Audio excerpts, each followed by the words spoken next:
चमार जाति का इतिहास। इस वीडियो में आपको चमार शब्द की उत्पत्ति, इतिहास, जनसंख्या, चमार जाति का पेशा आदि सभी जानकारी इस वीडियो में देंगे।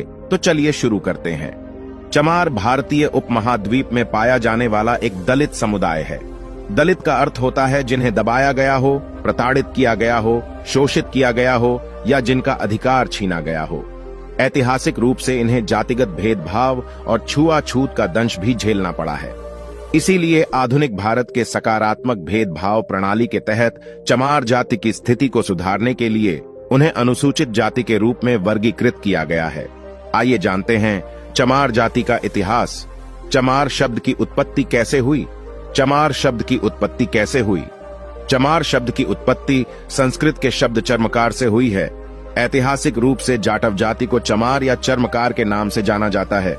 अंग्रेज इतिहासकार कर्नल टाड का मत है कि चमार समुदाय के लोग वास्तविक रूप से अफ्रीकी मूल के हैं, जिन्हें व्यापारियों ने काम कराने के लिए लाया था। लेकिन ज्यादातर इतिहासकार इस मत से सहमत नहीं हैं और उनका कहना है कि आदिकाल से ही इस समुदाय के लोगों का भारतीय समाज में अस्तित्व रहा है। चंवर वंश का इतिहास। डॉक्टर विजय सोनकर ने अपनी किताब हिंदू चर्मकार जाति, एक स्वर्णिम गौरवशाली राजवंशीय का इतिहास में लिखा है कि चमार वास्तव में चंवर वंश के क्षत्रिय हैं। उन्होंने अपने पुस्तक में लिखा है कि ब्रिटिश इतिहासकार जेम्स टॉड ने राजस्थान के इतिहास में चंवर वंश के बारे में विस्तार में लिखा है। सोनकर ने अपनी किताब में लिखा है, विदेशी और इस्लामिक आक्रमणकारियों के आने से पहले भारत में मुस्लिम, सिख एवं दलित नहीं थे, लेकिन आंतरिक लड़ाई के कारण ये क्षत्रिय समुदाय से अलग होते गए और इनकी गिनती निम्न जाति में की जाने लगी। यहां यह बताना जरूरी है कि इस बात का उल्लेख किसी ऐतिहासिक पुस्तक या ग्रंथ में नहीं मिलता, इसीलिए यह एक शोध का विषय है। चमार कहां पाए जाते हैं? चमार की जनसंख्या यह मुख्य रूप से भारत के उत्तरी राज्यों, पाकिस्तान और नेपाल में पाए जाते हैं। किस राज्य में कितने हैं? अगर भारत के राज्यों की बात करें तो 2001 के जनगणना के अनुसार उत्तर प्रदेश में चमारों की जनसंख्या लगभग 14% है और पंजाब में इनकी आबादी 12% है।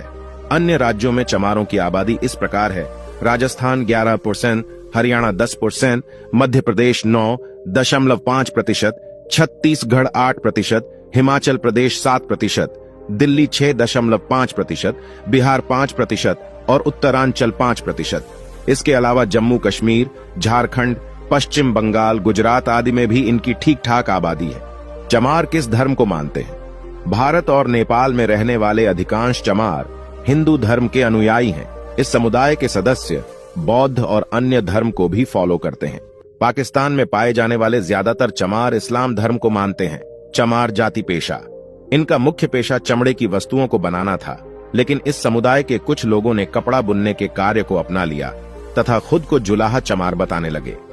हालांकि इतिहासकार रामनारायण रावत का मत है कि चमार जाति को चर्म बनाने के पारंपरिक व्यवसाय के साथ जोड़ा गया था, लेकिन ऐतिहासिक रूप से यह कृषक थे। हालांकि बदलते वक्त के साथ मौजूदा हालात में यह कहना उचित नहीं होगा कि इस समुदाय के लोगों का पेशा कृषि या चमड़ा व्यवसाय तक ही सीमित है। आज आपको इस समुदाय के लोग सभी क्षेत्रों जैसे कला, खेल, साहित्य, शिक्षा, चिकित्सा, उद्योग, व्यवसाय, प्रशासनिक सेवा, राजनीति आदि में अपनी कामयाबी का झंडा बुलंद करते हुए दिख जाएंगे।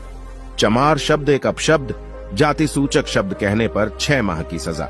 एक बात हम यहाँ बता दें कि हम जानकारी देने के उद्देश्य से चमार शब्द का उपयोग कर रहे हैं, लेकिन सामान्य तौर पर इस शब्द का उपयोग दलितों के लिए अपमानजनक शब्द के रूप में किया जाता है।